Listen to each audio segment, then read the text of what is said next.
A desatenção, ela não é um sintoma exclusivo do TDAH. Então vamos conversar um pouquinho sobre isso, porque é importante, muito tem se falado sobre TDAH, eu sou uma dessas pessoas que trago tanta informação sobre TDAH, mas que a gente tem que ficar atento, porque esses sintomas, eles não são exclusivos do transtorno de déficit de atenção e hiperatividade.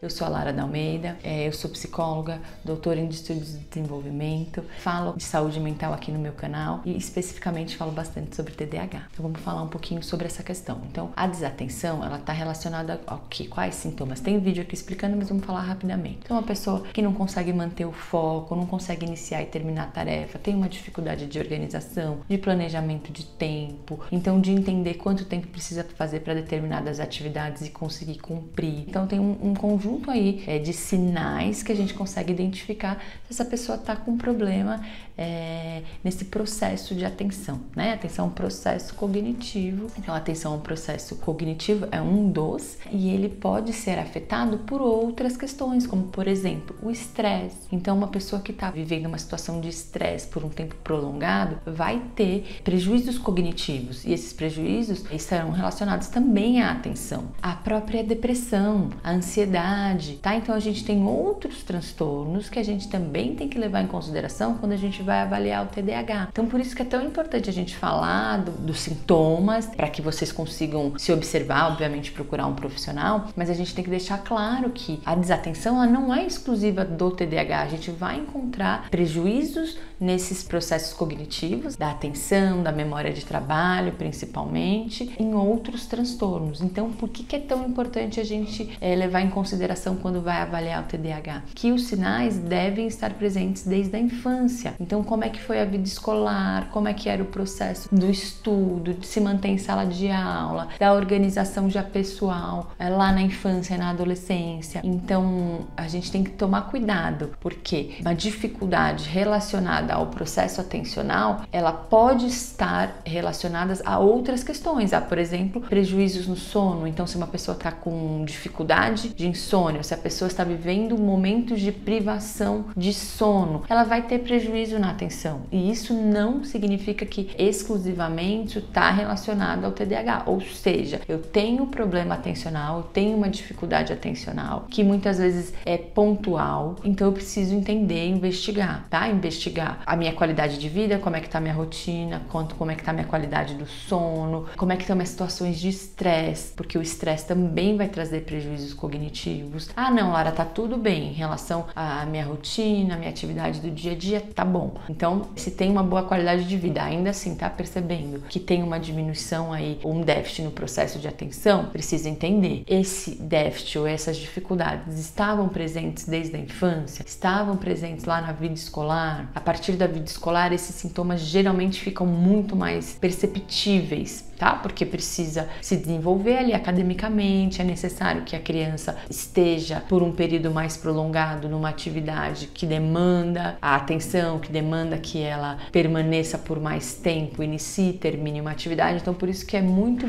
importante e normalmente é muito mais fácil a percepção quando a criança inicia a vida escolar. E aí entender nesse processo como é que vai ser a adolescência, como é que vai ser a vida adulta. Então esses prejuízos, eles estão presentes na infância e eles devem permanecer durante a adolescência e durante a vida adulta. E a gente já sabe também, aqui já expliquei em outros vídeos, a questão da desatenção no adulto com TDAH, a desatenção será prevalente na vida adulta, ou seja, aqueles sinais de hiperatividade e impulsividade tendem a diminuir na vida adulta pelo próprio amadurecimento neurológico, ou seja, quando na vida adulta a gente chega no período de formação completa do cérebro, então as questões relacionadas ao controle de impulsos estão completamente formadas. Então na vida adulta, quando há essa formação completa, né, o amadurecimento do nosso cérebro, aquela região que amadurece por último está responsável, né, pelo controle de impulsos, ou seja, então é esperado estudado que essa criança e adolescente que tinha muito problema de controle de impulso, então, sinais relacionados à hiperatividade e à impulsividade, tende a diminuir pelo próprio amadurecimento neurológico e os sinais de desatenção estão mais presentes, ficam mais evidentes. Então, no adulto, a gente tem que prestar bastante atenção nesse curso também do ciclo, porque isso vai fazer diferença para fazer um diagnóstico diferencial também. Então, para avaliar para outros transtornos, se for o caso, tá? Então, a gente tem que ficar atento. Esse não é um sinal exclusivo do TDAH. Ele é importantíssimo, ele